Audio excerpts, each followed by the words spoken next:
है परिणाम की। अक्टूबर, नवंबर, दिसंबर ये वो 3 महीने होने वाले हैं जिस महीने में एक बड़े अंजाम से हम जुड़ने जा रहे हैं। ध्यान रखिएगा, यदि अभी तक आपने धैर्य बांध करके रखा है, अपने ईश्वर पर विश्वास रखा है, तो उस विश्वास को अडिग रखिएगा, टूटने मत दीजिएगा। क्योंकि कहा गया है, मौसम दीन न दीन हित तुम समान रघुवीर, अस विचार रघुवंश मणि हरहु विसंभव पीर। देव गुरु बृहस्पति और शनि जब भी गोचर में प्रभावी हो जाते हैं, तभी वो समय होता है जब बड़े अंजाम से हम जुड़ने जाते हैं। आज समय शायद ऐसा ही कुछ है। क्या कुछ होगा, कैसा होगा, इस बात की जानकारी से पहले हम आपको बता दें कि पहले हम प्रमाण को जान लेते हैं, ताकि इस बात को भली भांति हम पुष्ट कर सके कि प्रमाण क्या है, और उसके बाद हम परिणाम तक चलेंगे। समझिएगा, एक डेट आता है 4 अक्टूबर सन 2025 का। अभी अभी 4 अक्टूबर को देव गुरु बृहस्पति के पूर्वा भाद्रपद नक्षत्र पर प्रवेश कर जाएंगे शनिदेव। ये वो शनिदेव हैं जो ऑलरेडी ठीक आपके लाभ के घर पर चल रहे हैं और गुरु के राशि पर तो है, अब गुरु के नक्षत्र पर सवार हो जाएंगे। इसलिए शास्त्रों के अनुसार, ज्योतिष के अनुसार, जब कोई ग्रह अपने नक्षत्रों के अधीन होकर के रिजल्ट देता है, वो ज्यादा पुष्टिकरण करता है, अर्थात मजबूत होता है। उस हिसाब से देखा जाए तो गुरु के पास दो घर हो गए, एक तो अष्टम भाव और एक तो जहां पर देव गुरु बृहस्पति बैठे हैं, ये स्वयं का घर। जब शनि इस समय पर प्रभावी होंगे तो शनि जहां पर जो शनि का घर है वो भी सबसे ज्यादा प्रभावी होगा, और वो घर होगा ठीक नवम भाव और दसम भाव। अब परिणाम को बड़ी भांति से जानिएगा। 4 अक्टूबर से जैसे शनिदेव गुरु के नक्षत्र पर प्रवेश करते हैं, अष्टम भाव का परिणाम भी प्रदान करेंगे। इस समय पर जो कार्य होने वाला है बचे हुए 3 महीने में, वो कार्य अचानक से पूर्ण होगा। कोई कार्य आपने किया है, बहुत डिले लग रहा है उस काम पर, उस कार्य के लिए कोई सिद्धि का समय नहीं आ रहा है, हो सकता है अचानक से वहां पर कोई पॉजिटिव सिचुएशन आ जाए, आप उस कार्य से जुड़ पाए। दूसरा होगा, जहां पर आप यदि रिसर्चर हैं, रिसर्चरों के लिए अच्छा हो गया। अन्यथा आप स्वयं ऐसे प्रवृत्ति को प्राप्त करने जा रहे हैं जहां पर आप खोजी प्रवृत्ति के हो रहे हैं, क्योंकि अष्टम भाव यहां पर प्रभावी होगा। अपने कर्म क्षेत्र के लिए कुछ हमको रिसर्च करना है, अपने परिवार के लिए करना है, अपने धन के लिए करना है, तो उस पर हम एक अपना पकड़ बना पाते हैं, और उस खोज के माध्यम से हम अपनी यात्रा को आगे बढ़ाते हुए हम सीधे पहुंच जाते हैं। जो दूसरा हमने गोला घेरा लगाया है 10 नंबर की राशि, वो शनि का घर है, और यही वो घर है जो हमारे भाग्य को जागृत करता है।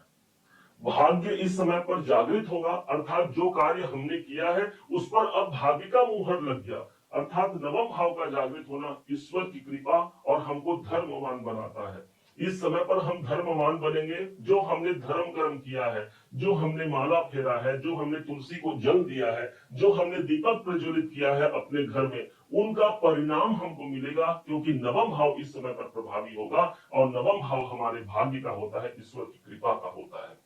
तीसरा परिणाम मिलने जा रहा है हमको दसम भाव से।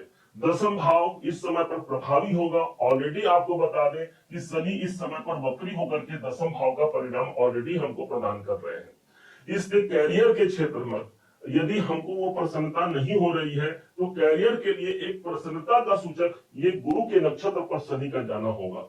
कोई काम हमने प्रारंभ कर लिया है, उस कार्य के प्रारंभ तो हमने कर लिया, लेकिन उस पर अभी तक लाभ नहीं दिख रहा है, या उस पर कोई हमको एक ऐसी स्थिति नहीं दिख रही है कि हम एक खुशहाल उस काम को समझ पाए, तो निश्चय जानिए शनि एक तो वैसे भी लाभ के घर पर है, ऊपर से गुरु के नक्षत्र पर आना उस खुशहाली को हमको प्रदान करता है।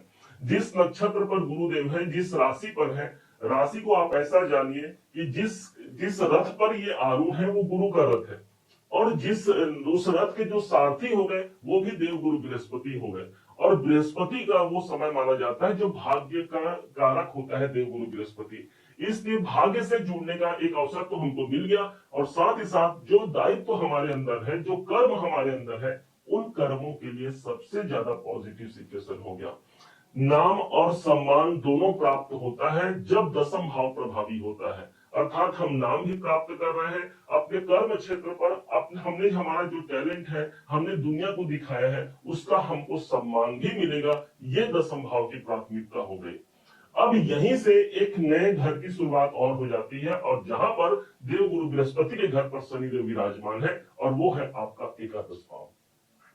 11वां घर हमारी इच्छाओं की पूर्ति का होता है।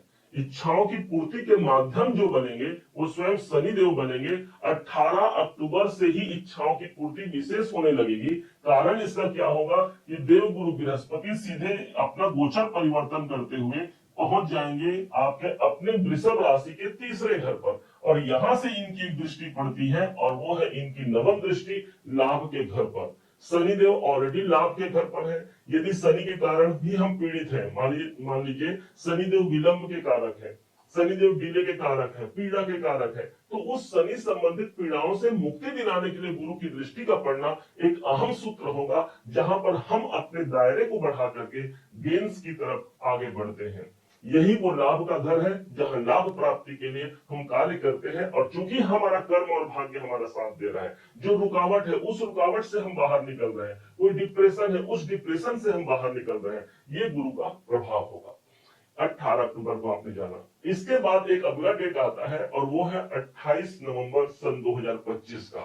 उस दिन शनिदेव अपने वक्री अवस्था से बाहर निकल जाएंगे, और जहां ये विराजमान है वो गति आगे बढ़ेगी, मतलब लाभ के स्थान पर है, हमारे गेंस के स्थान पर है, वो गति अब आगे बढ़ेगी। हमारा काम जो पीछे मुड़ गया था, उस काम की सार्थकता के लिए शनि का मार्गी अवस्था पर आना भी एक प्रभावपूर्ण योग होगा। ऑलरेडी गुरु की दृष्टि तो इस भाव पर पड़ ही रही होगी। अब 5 दिसंबर को एक और परिवर्तन हो जाएगा। 5 दिसंबर का डेट जब आता है तो यही गुरु वक्री अवस्था पर एक घर पीछे आ जाएंगे, और ये पहुंच जाएंगे पुनः फिर से धन के भाव पर, जो अभी अभी पिछले 4-6 महीने से ये धन के भाव पर थे। मन में एक प्रश्न आ रहा होगा कि भाई एक बार तो देवगुरु बृहस्पति आकर के चले गए, कोई बहुत ज्यादा आर्थिक लाभ नहीं हुआ। तो ध्यान रखिएगा, जब एक बार काम कर लिया है देवगुरु बृहस्पति ने, और पुनः फिर से उसी घर पर जाएंगे, तो उनके लिए तो वो घर जाना पहचाना होगा ना। मतलब इस हिसाब से भी देखा जाए तो गुरु वहां पर हमको ज्यादा पॉजिटिव रिजल्ट देंगे, और जो है आपके फैमिली, आपके कुटुंब का, जो है आपके पैसों का। तो परिवार के लिए कोई काम करना है, परिवार में कोई मांगलिक कार्य कराना है, चाहे विवाह हो या कोई उत्सव हो, तो उस कार्य से हम जुड़ पाते हैं। और चूंकि धन भाव प्रभावी होगा, तो जो काम हमारा धन को लेकर के या धन से जुड़ करके जो रुक गया है या जो रूठ गया है, उसको हम पुनः फिर से प्राप्त कर पाते हैं। इसका मतलब आर्थिक जो स्थिति है वो भी परिपूर्णता से आगे बढ़ने का योग रहेगा। ओवरऑल अगर देखा जाए तो एक बड़े अंजाम से हम जुड़ने जा रहे हैं, जहां पर अक्टूबर, नवंबर और दिसंबर का महीना हमारे लिए सबसे ज्यादा प्रभावी होगा। और यही नहीं, 20 जनवरी सन 2026 तक ये शनि गुरु के नक्षत्र पर रहेंगे। इसलिए बल्कि मैं ये कहूंगा कि इस 2026 की जो शुरुआत है, जो नींव है, वो इन्हीं 3 महीनों में बोई जा चुकी होगी। अर्थात आपको स्वयं उसका माहौल दिख जाएगा, आप स्वयं उस पर कार्य करके अपनी जिंदगी में, अपने जीवन में आगे मुकाम को हासिल कर पाएंगे। उम्मीद है आप सबने इसे समझा, आप सबने इसे जाना है। यदि आपने इसे समझा है, जाना है, और मेरे समझाने का प्रयास यदि आपको सार्थक लगा हो, मेरे समझाने का तरीका यदि आपको सार्थक लगा हो, तो हर बार की भांति इस बार भी अपना प्यार भरा लाइक और कमेंट करना कभी मत भूलिएगा। और हाँ, यदि अभी तक आपने चैनल को सब्सक्राइब नहीं किया है, सब्सक्राइब जरूर कीजिएगा।